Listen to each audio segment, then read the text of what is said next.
10 years ago on a summer night. I was 9 years old. I lay on my older sister Ellen's bed. The air thick and humid, drifting into a restless sleep. Angry voices rose from the living room. Suddenly, Ellen burst in, frantic, and shook me awake. Someone was pounding violently on the bedroom door from the outside. "No one knows you're here tonight. Whatever happens, don't make a sound," Ellen whispered, her voice choked with tears. She pushed me towards the window. I was thin for my age, and the gaps between the iron bars on the window were just wide enough for my body to squeeze through. From the second-floor window, I scrambled out, finding precarious footing on the narrow ledge above the first-floor window. I clung desperately to the iron bars with both hands. I was terrified, too scared to make a sound. Bang! The sound of the door being broken down, followed by a cascade of screams. Ellen's screams. And then dull, sickening thuds, the sound of butchery. Frozen in terror, I peered back inside. There was a thick-set, vicious-looking old woman. It was Beatrice, Ellen's husband's mother. She was swinging a large kitchen knife, hacking down with vicious blows one after another at my sister. I fought back a wave of chilling terror that threatened to split my heart, clamping a hand tightly over my mouth. Ellen was no longer moving, but Beatrice kept hacking relentlessly. I knew with absolute certainty that if I made even the slightest sound, I would be next. Blood splattered across the room, painting everything a sickening crimson. My vision swam in red. My hand slipped. My foot lost its grip. I fell. A jolt of searing pain shot through me. My ankle felt twisted, maybe broken. But I didn't dare cry out. I scrambled to my feet, stumbling and crawling towards the road outside. "Little girl." A middle-aged man was walking towards me. I collided with him headfirst. "Killing. Help! Help!" Everything went black and I collapsed, losing consciousness. The year was 2016. I was 19. My academic performance was slightly above average, and my teachers suggested I pursue arts. I enrolled in a local dance academy. My mother had passed away a few years prior, and my father had been diagnosed with cancer. He didn't want to drain our already limited finances in a fruitless battle, and opted for palliative care instead of aggressive treatment. To help ease the financial burden on my family, I taught dance and posture classes to young children at an art school's training center in my spare time. One evening, after the children had been picked up by their parents, I was resting on a long bench, letting the sweat dry. A middle-aged man walked over and sat down beside me. Instinctively, I glanced at him. The classroom was empty at that point, and there were other empty benches available. Yet, he had chosen to settle down right beside me, making himself quite comfortable. The man before me was unkempt, with a scraggly beard. But his eyes were remarkably bright, piercing, and intelligent, fixing me with an intense gaze. He stared as if trying to see straight through me, making me profoundly uncomfortable. I stood up, intending to head to the changing room. "Clara, isn't it?" he said abruptly. My half-risen body sank back onto the bench. "And you are?" He pulled out his police badge. His name was on it, Detective Miller. "Is there something I can help you with, Detective Miller?" I asked. He didn't speak, just kept his intense gaze fixed on my eyes, seemingly trying to capture something there. "Detective Miller, if you have something to say, please just say it." "Okay." I was getting uncomfortable, and my tone showed clear displeasure. "Do you know Robert?" I started, but my expression quickly composed itself. "Of course. He's my brother-in-law." He was. "Have you been in touch recently?" No. There was no need. His eyes narrowed slightly, and a flash of unease flickered within me. I thought he would continue asking about Robert. But to my surprise, he changed the subject, looking around the practice room as he spoke. "How long have you worked here?" "About 6 months. I teach 4 classes a week. Among the children who come for lessons, there's a girl named Lily. Do you know her?" "Yes, I know her. She's a very sweet little girl." Detective Miller looked at me, slowly drawing out his words. "Just that. She's Robert's daughter." He gave a slight smile. "You're a clever girl. If you had tried to play dumb, I might have had to take you in for formal questioning." My throat tightened, as if someone had a hand around it. I just don't like to talk about him." He enrolled his daughter in the class. "It's not like I had the right to choose which customers I teach." "Did you catch up with him?" "No. I didn't even say hello. There's nothing old to catch up on." After all, you were only 9 when the incident happened. Girls change a lot as they grow up. It's normal he didn't recognize you. That year? You know about what happened to my family. Not only do I know, I was there at the scene that day. I was just a rookie detective in the squad back then. 10 years, and thinking back on it still sends shivers down my spine. What exactly do you want? The memories, raw and painful, surfaced. I wanted to end this conversation as quickly as possible. Can I see your hands? He asked suddenly. Though confused, I extended my hands for him to see. He examined them, nodding slowly. If you don't tell me what this is about, I have things to do and I need to leave. I was starting to get genuinely annoyed. Robert is dead. Yesterday morning, in a village about 30 kilometers from the city center, a villager discovered a black car parked by a secluded roadside. Looking through the window, they vaguely saw a person inside, seemingly asleep. Returning in the evening, the villager found the car still parked there, unmoved. The person inside remained in the same posture. Sensing something was wrong, they went over and tapped on the window, only to find the person's face contorted in a gruesome manner. They were undeniably dead. Detective Miller and his team quickly arrived. After examining the scene, identifying the deceased was straightforward. The victim was Robert. The time of death was estimated to be between 18 and 20 hours prior, meaning sometime between the previous night and the early morning. He had been strangled to death from the back seat with something like a wire or cord. The state of the body was horrific. His neck was almost severed from the force. The killer had performed a hasty search of the car, seemingly attempting to make it look like a robbery. Footprints had also been carefully concealed. However, nothing on his person had been rifled through. Not even the expensive wristwatch on his wrist was taken. For this reason, the police suspected the true nature of the crime was likely revenge. And not just any revenge, but one born of deep-seated hatred. A normal act of retaliation wouldn't involve such brutal overkill. The nature of the injuries clearly indicated the killer had continued to strangle Robert long after he was dead, only releasing their grip much later. Furthermore, the fact that the killer was able to sit in the back seat, with Robert seemingly completely off guard, suggested it was likely someone he knew. Robert had been running a successful intellectual property service center for the past few years, with his career thriving. While this sort of work inevitably involves some disputes, police investigations found no major enemies with such extreme motives. However, while reviewing old case files, Detective Miller discovered something strange. Just that Thursday, there was a report filed by Robert. His daughter had been picked up by a stranger after dance class, according to her mother Robert's current wife, Sarah, who arrived to pick her up and found her gone.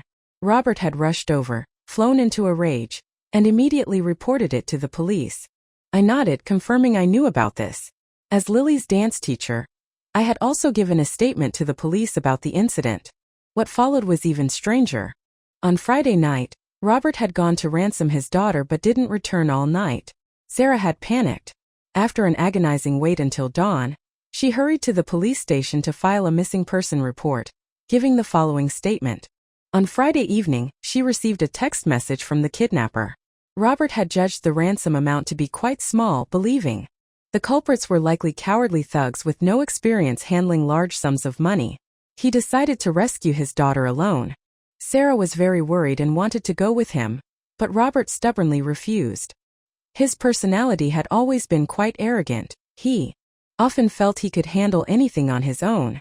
This solo attempt was likely intended to add a dramatic chapter to his life story. That night, Sarah finally heard from the police. They notified her to come identify Robert's body. On her way home, devastated and feeling like her troubles had come in pairs, she found her daughter Lily sitting blankly by the door, waiting for her. "Who brought you back? Where have you been these past 2 days?" she cried, hugging the child. Lily said she didn't know. Later, when the police questioned her, she was also unable to provide any information. After all, she was very young, and simply surviving the ordeal without lasting psychological trauma was a blessing. Maybe it was just a prank? I suggested, seeing Detective Miller's non-committal expression. I continued my analysis. Or perhaps someone was trying to extort them, and something much bigger happened in their family, making them afraid of being implicated, so they simply brought the child back. "We police don't believe in coincidences," Miller said, shaking his head. Robert received 2 text messages. The first was Thursday midnight, demanding a ransom of 100,000 yuan and warning him not to call the police, or they would kill the hostage. He called the number back, but the phone was off. And the second? The second was sent Friday evening. It specified the meeting location with a map pin and asked for his car's license plate number. He tried calling back, but they didn't answer. He only texted the number back with the plate. He didn't notify you? No. Initially, we thought this was precisely the killer's cleverness, based on similar past cases, when the ransom isn't high. Which, given Robert's financial situation, this wasn't a significant amount. Many relatives choose to pay to avoid disaster, because once the police get involved, it's inevitable the criminals will be alerted, putting the hostage in great danger. But after the murder, the child was returned safely. This proves the culprit's initial goal wasn't money. It was to lure Robert out and take his life. Then how did you end up looking for me? I reviewed the interview statement regarding Lily's disappearance and saw your name, Clara. It immediately made me think of the murder case 10 years ago. Your sister was Ellen, wasn't she? Left quite an impression. Suddenly something clicked, and my face flushed with anger. You asked to see my hands earlier. Were you looking for abrasions from using a cord to strangle someone? You suspected me. Just routine elimination, he said, shrugging his shoulders. You had access to his child, and you had a reason for deep-seated hatred. You met both conditions simultaneously. Why wouldn't I consider you? Also, only sending texts and not making calls suggests the killer had concerns, perhaps fearful their voices might be recognized by either him or his wife. Detective Miller, there's something I think you haven't considered. What? Although Robert was living a comfortable life now, he grew up in the countryside and was accustomed to hard labor since childhood. He was quite strong. Look at me. I barely weigh 90 pounds soaking wet. How could I possibly overpower him? It doesn't necessarily mean you had to do it yourself, does it? What if you had an accomplice helping you? You. So, I think it's necessary for you to tell me in detail everything that happened between your families. But you were involved in my sister's case, weren't you? You should know all this. No, I was just a junior officer back then on the periphery. Now, I want to hear it from you personally. I quickly analyzed my situation, saying nothing was clearly not going to work. This officer standing before me was being quite polite, considering the circumstances. But where to begin? I thought again of the piercing screams and the sickening crimson that filled my vision that night. He truly deserved to die, I said, the words coming out harsher than I expected. Detective Miller was likely unprepared for my bluntness, and his eyebrow involuntarily shot up. Robert was from a poor rural background, studied hard, and married into our family. Did you know that? Ah yes, what they call a phoenix man now, Miller said with a slight smile. I nodded. My parents saw my sister as their precious jewel. It didn't take long after meeting him for them to feel they were completely unsuitable for each other. I gave Detective Miller a few examples. Robert had a very high opinion of himself, and his ideas could not tolerate the slightest questioning. Even over something trivial like a piece of fruit going bad, he would argue for hours, simply to avoid taking any personal responsibility. The most peculiar habit was how he ate. He would always hold his rice bowl, walk over to a corner, lean against the wall and squat down to eat. Some things are ingrained in your bones, they never change, Miller observed, agreeing he'd encountered similar people. The most terrible thing in a marriage is when two people have fundamentally different values. My dad said Robert was selfish and very materialistic, and he was afraid he would eventually break my sister's heart. Yes, Miller said, his voice taking on a more somber tone. The poorer someone is, often the more heartless they can be. He finished speaking, and his expression suddenly changed. He probably realized that, without knowing it, he had been led into a conversation about social commentary, pulled along by my narrative. Let's focus on the main point, he redirected. When did the conflict truly begin? Everything that happened, it all stemmed from a property. Oh, Miller leaned forward, looking eager to hear more. I focused my mind, trying to recall the bloody past my parents had recounted to me. After the marriage, my father pulled some strings and helped Robert get a job at a law firm. At home, Robert was often silent and withdrawn. My sister knew he felt a bit insecure, feeling inferior while living under her family's roof. So they rented an apartment outside, a small one-bedroom. I had always been very close to Ellen since I was little. In her eyes, I was almost like her own child. She often picked me up from school, cooked me delicious food, and sometimes I would stay over at her place. My memory of Robert from those early days was that he was gentle and seemed quite obedient to my sister. It didn't last. Robert's mother wanted to move to the city and live with her son. After they brought her back, my parents' faces were grim. "Looks reflect the heart," my father sighed. She actually bragged that she could curse out everyone in the village and never lose. Married and divorced 3 times in the countryside. "That tells you something about her character," my mother said, her face full of worry. As predicted, when Robert's mother saw her son, whom she had worked so hard to raise, acting submissive to his wife, she became furious and quickly couldn't stand it anymore. There was only 1 bedroom in my sister's rented apartment, so she forced her way in and insisted on sharing the room with them. Sometimes over the smallest disagreement. She would lock the door and refuse to let my sister back in. She constantly made indirect insults and sowed discord between them. Every day was filled with conflict. As time went on, Robert slowly began to change too. The home atmosphere became one of constant arguments. With it being 2 against 1, my sister was always at a disadvantage, and she grew increasingly thin and drawn. My parents couldn't bear to see it. They took out their life savings and offered to buy them a house so they could move out and live separately. But Robert insisted that his name must be on the property deed. At first, he even suggested putting his mother's name on it too. This was, of course, unacceptable. My father, with a heavy heart, finally decided to put only Robert's name on the deed. This was meant to give Robert a sense of security, hoping he would understand that this family was willing to include and accept him, and praying that he would treat my sister well from then on. My mother felt uneasy about this, but under my father's insistence, she didn't say any more. My parents genuinely believed that this gesture would allow Ellen and Robert's little family to finally settle down and find peace. But sometimes, when you've chosen the wrong path in life, no amount of struggling can help you escape the dark hand of fate. Robert's mother still insisted on living with her son. Finally, one day, after being instigated by his mother again, Robert physically struck my sister. Ellen was utterly heartbroken. After much painful reflection, she decided to divorce him. Robert panicked. He knew the seriousness of the situation. Everything he had now, his job, his security, the house, had come from his in-laws. If Ellen divorced him, he would lose it all. That night, he was away on a business trip, and Ellen had picked me up to stay with her. Beatrice, having been out square dancing, returned a bit late, and upon entering, she started arguing again about something. She showed her vicious side and rushed towards the kitchen. Ellen knew something terrible was about to happen. She quickly ran into the bedroom, locked the door, woke me up and pushed me out the window. When the police arrived at the scene, even they were shocked. The sight was horrific, blood everywhere. My sister's head was almost severed, barely connected to her neck by a thread of skin. My mother saw it and suffered a stroke on the spot. Despite such an atrocious crime, the wicked mother-in-law was ultimately only sentenced to death, with a 2-year reprieve. There were 3 reasons she wasn't immediately executed.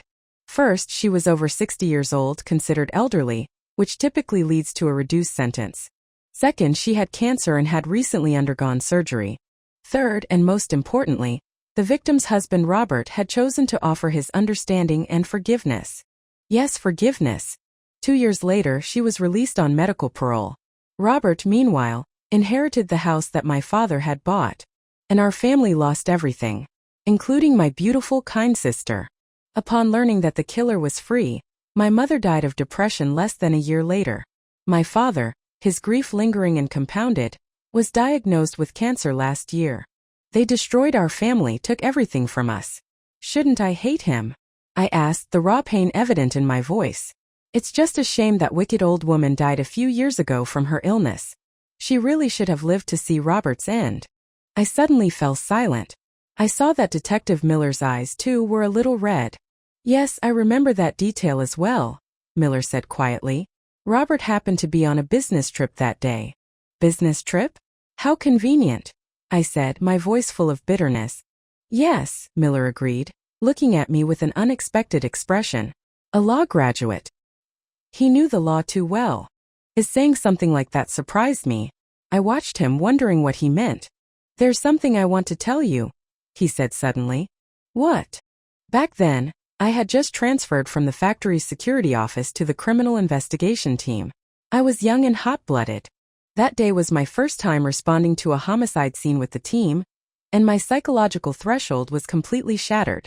He paused, collecting his thoughts. When we interrogated them later, seeing that mother and son looking so calm and showing absolutely no remorse, I was furious. I lost it and punched Robert. I was disciplined, put on probation, and almost fired. I wasn't allowed to participate in the case any further. Detective Miller regained his composure, managing a slightly embarrassed smile at me. These years my promotion has been very difficult, and it's all thanks to my rotten temper. Suddenly I felt that this gruff man in front of me wasn't so annoying anymore. Do you have anything else to add? Miller asked me. For instance, in your statement, you said you didn't see clearly who picked up the child that night. Was that really the case? Yes, it's always chaotic like that at dismissal time. I truly didn't notice. I'm sorry, I answered verbally, but a dark cloud had settled over my heart. Because there are always signs before something happens. Just before the Dragon Boat Festival, due to rescheduling classes, I had to teach 2 consecutive lessons one evening. My father, worried I would be too tired, brought some snacks during the break. He sat in the office smiling, watching me eat. Suddenly, his face changed, and he quickly leaned his body back. Dad? I asked, confused. That girl out there, is she your student? My father asked, pointing towards Lily outside. What about her? I nodded, confirming she was. My father suddenly became very agitated, his hand trembling in mid-air. Following his gaze outside, I was stunned too. Normally, I genuinely didn't pay much attention to the parents.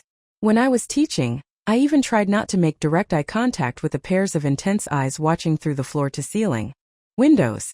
Some of the fathers, when they saw a young teacher, their eyes seemed to burn with fire. So, I deliberately avoided looking directly at them.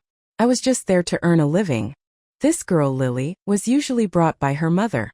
Her mother would drop her off, then go shopping and come back to pick her up after class. Today, her parents had come together. And her father? I would recognize him even if he had been reduced to ash. Robert. The family standing there before me was beaming, radiating happiness and warmth, looking like they were basking in the spring sunshine. It seemed life had treated them quite well. I turned back to look at my father and was shocked. His face had turned an ashen gray, his eyes filled with intense resentment and malice. I felt a little panicked, wanting to caution my father to watch his blood pressure. But then I heard voices arguing outside. Lily had accidentally stumbled and fallen. Robert, standing nearby, didn't help her up. Instead, he turned around and loudly scolded Sarah, who was several steps away.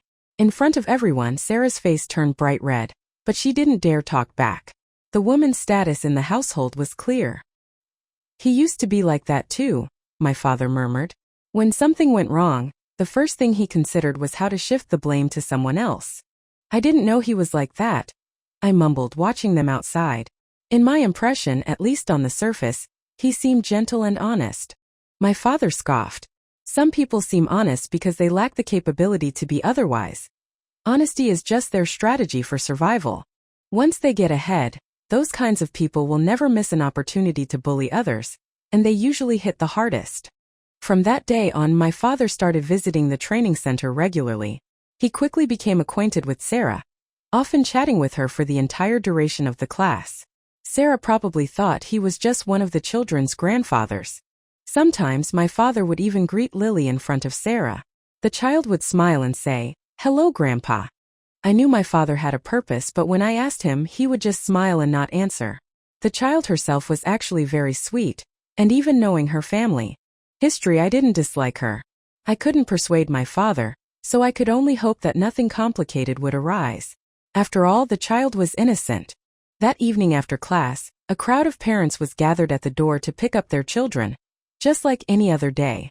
A few minutes later, Sarah rushed in, came into the office and asked me where Lily was. I was startled and tried desperately to recall. Lily had run towards the distant door and vaguely, it seemed there was a man waiting for her. I thought it was Robert and, not wanting to even look at him, instinctively turned my head away. But Sarah was very anxious and quickly called Robert. In less than half an hour, Robert arrived, red-faced. Without a word, he started shouting again and slapped Sarah across the face. The 5-finger marks on her cheek were shocking and painful to see. Sarah covered her face. Her eyes they looked like I had seen them somewhere before. Other teachers and the school management, fearing Robert might hit me too, quickly pulled me back. After failing to resolve the situation themselves, Robert called the police. Even at this moment, I was certain he hadn't recognized me. Otherwise, he would have to be cold-blooded beyond belief, because the way he glared at me, he looked like he wanted to swallow me whole. There was absolutely no hint of any past acquaintance. Now Detective Miller questioned me repeatedly, and took me to look at the classroom's CCTV footage. In the recording, the man stood by the distant door, seeming to deliberately avoid the cameras in the corridor. He simply motioned to the child, and then his body flashed, disappearing behind the door. "Do you know this person?" Miller asked. My expression was blank and I shook my head. That figure, the familiar color of the clothes, I had actually recognized him, but I couldn't say anything. Returning home, I immediately began rummaging through my closet. I wanted to find that particular piece of clothing to confirm my suspicion. I still hoped desperately that everything was just my imagination. "No need to look," my father said, his eyes fixed on the television, seemingly indifferent. "The clothes I wore that day, I've already thrown them away." My hand trembled. I turned around to look at him. His face was calm, a kind of peace that comes from having a heavy burden lifted. My heart, however, turned cold. "Father, oh father, how could you be so foolish? This was a crime." "I don't have much time left," he said, his voice quiet but resolute. I didn't want to wait anymore. He was so calm, but tears streamed down my face. "Dad, you..." "Daughter, don't ask. The best thing for you is to know nothing." I hoped that this incident would slowly cool down, slowly subside. But things went against my wishes. The police investigation was moving fast. Finally, one evening, Detective Miller, accompanied by 2 officers, knocked on our door. "We have some new leads and we'd like to ask you to come back and assist with the investigation," Detective Miller said to me, but his eyes flickered towards my father. My heart sank. Yes, if they were thorough and reviewed the past surveillance footage, my father would have nowhere to hide. After all, he had interacted with Sarah multiple times. I stood up, ready to go with them, but my mind was made up. No matter what, I would not betray my father. "Wait," my father said suddenly. I turned back in terror, shaking my head desperately at him. "Let me put on a coat and go with you," my father said. He looked at me, and a kind smile appeared on his face again. I looked at Detective Miller. His expression was complicated, but it was definitely not the excitement of a major breakthrough. Instead, he seemed a little dejected, a little disappointed. "Since I'm here, I don't want to waste anyone's time," my father said at the police station, his composure surprising me. "However, I have one condition." "Name it," Miller said. "I demand that my daughter, Clara, be present for the entire duration. What I am about to say is what she has just learned, and I hope that afterward you will not bother her again." "This..." The officer looked back at Detective Miller, seeking his opinion. "Your time is precious and my time is also limited," my father continued. Detective Miller nodded, indicating it was acceptable. "I took the child and I killed the man." "Ah!" I gasped, unable to stop myself. Detective Miller walked over, signaling me to remain silent. I first approached the mother and daughter and gained their trust. That evening, I told the child her mother was waiting outside and took her away. Then I took the child to a house and kept her there. I sent text messages to Sarah, telling them to prepare the ransom. "Who provided you with Sarah's phone number?" Miller asked. I looked through the parent contact book in the office and copied it down. "Did you mistreat the child?" "Of course not. I'm not a monster. Besides, my goal was to lure out Robert and get rid of him." "Please describe the process in detail." After taking control of the child, my father sent text messages to Sarah. Just as he had anticipated, seeing that the ransom amount was small, Robert readily took the bait. When Robert arrived at the agreed location with the money, my father got into the car and strangled him to death. Once the deed was done, he took Lily back and left her at her doorstep. Then he returned home to quietly await his fate. He knew that being caught was only a matter of time. "The reason I didn't turn myself in," he said, his voice heavy with sorrow, "was because I wanted to spend as much time as possible with my daughter in the limited days I had left." I was already crying uncontrollably. We asked the child, and she said she didn't recognize the person who took her. How did you manage that? Miller asked. I'm not entirely sure, my father said. Perhaps because the child was so young and was scared. Besides, the child really didn't know who I was. She usually just called me Grandpa with glasses. A look of grief and indignation reappeared on my father's face. Talking more with Sarah, I felt her helplessness, and it couldn't help but remind me of Ellen's situation back then. She and my daughter, both married to that beast of a man, that human in appearance but animal inside. So, I wanted Robert to meet the same end as my daughter. Everything he worked for would ultimately be taken by others. That outcome was exactly what I wanted. Detective Miller's brow furrowed into a deep knot.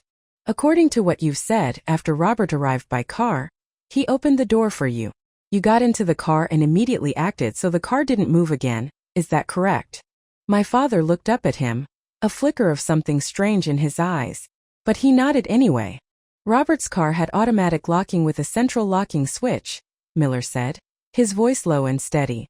Do you understand what I mean? Suddenly, Miller pressed his hands flat on the table, leaning forward, his gaze fixed intensely on my father. I'm afraid that because you don't know how to drive, there's a clear loophole in your confession. I held my breath by his side. Sure enough, my father's expression grew visibly tense. What that means is when you press the button to open a door and let someone in, all the car doors unlock simultaneously. They only relock automatically when the car speed exceeds 20 kilometers per hour again. But you said the car didn't move after you got in. The situation at the scene was that only the door behind the driver's seat was unlocked.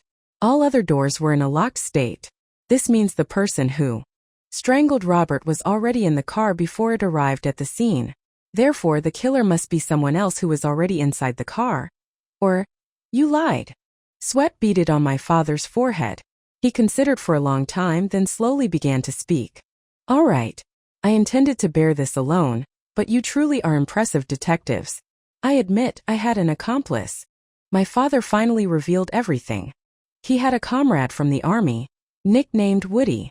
During their military service, my father had saved Woody's life. After leaving the army, Woody had gone to prison for injuring someone in a fight and lost his job.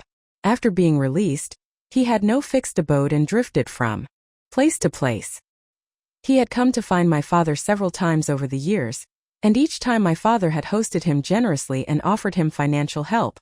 When Woody heard that Ellen had been killed by Robert and his mother, he was filled with righteous indignation and had always wanted to help my father get revenge. But my father had considered that I was still young and had always been unable to bring himself to do it. However, after being diagnosed with cancer, and then unexpectedly encountering Robert again at the training center, my father's resolve changed.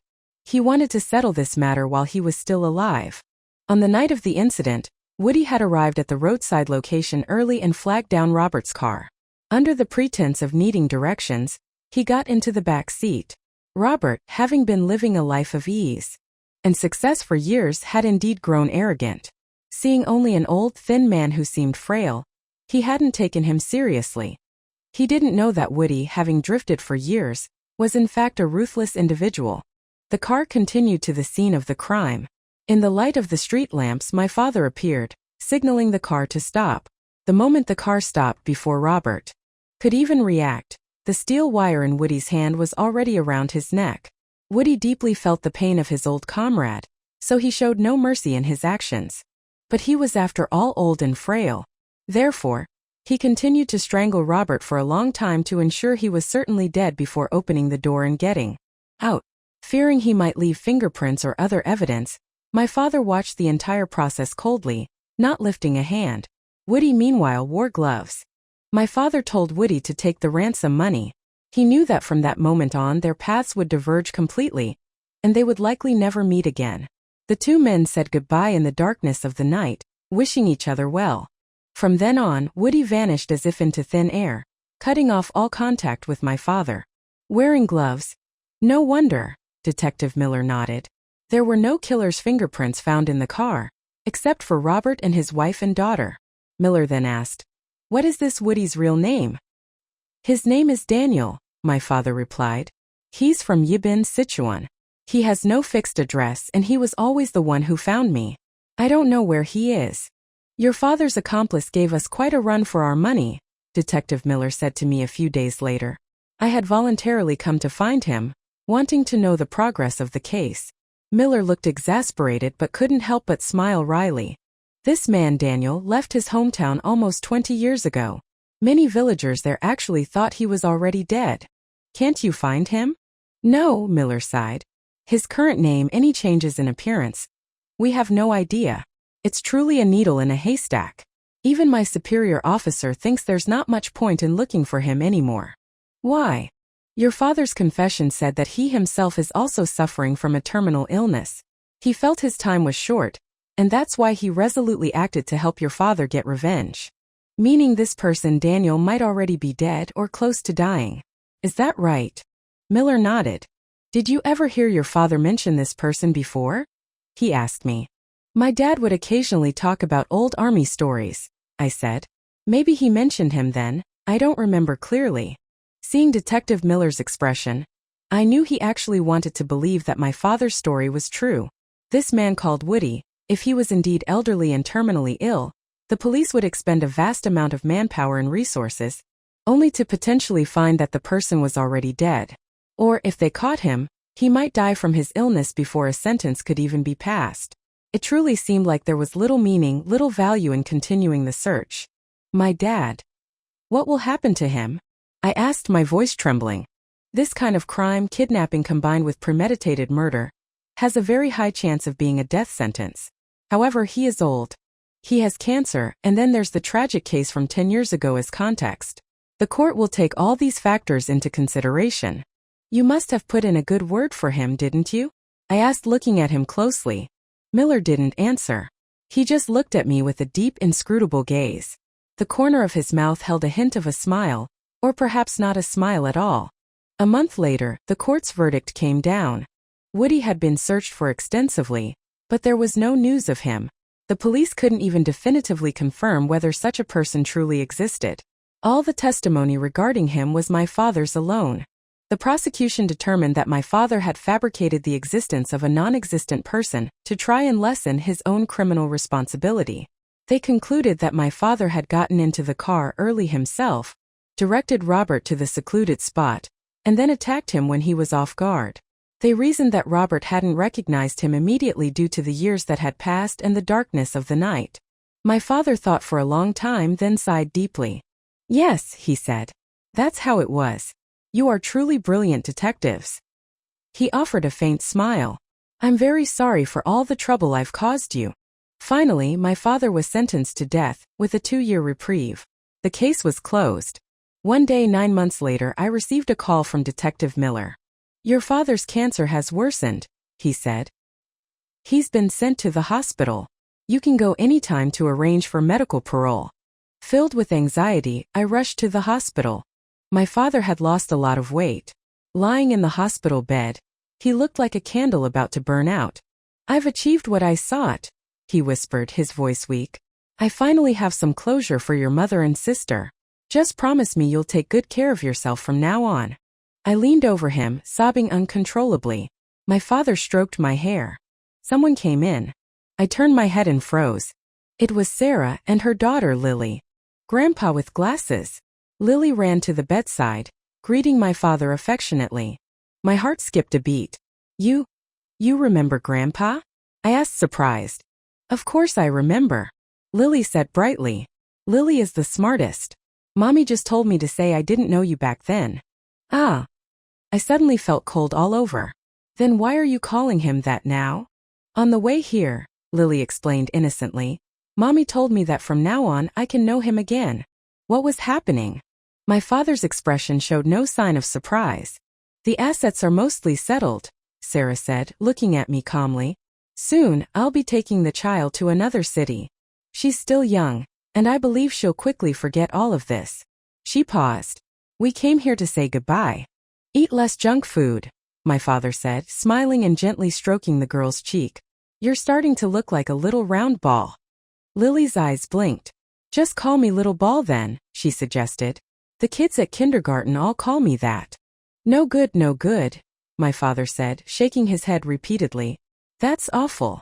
It's not awful. Lily insisted. My mommy's nickname is Woody. That's awful. My soul felt like it had left my body. I looked at Sarah, utterly terrified. But my father gently patted my hand, signaling me to stay calm, indicating it was all right. Yes, Sarah said, looking at me with a faint smile. I wasn't very smart when I was little. I only had a bit of brute strength. My grandmother used to say a cheap name is easy to raise. So they always called me Woody.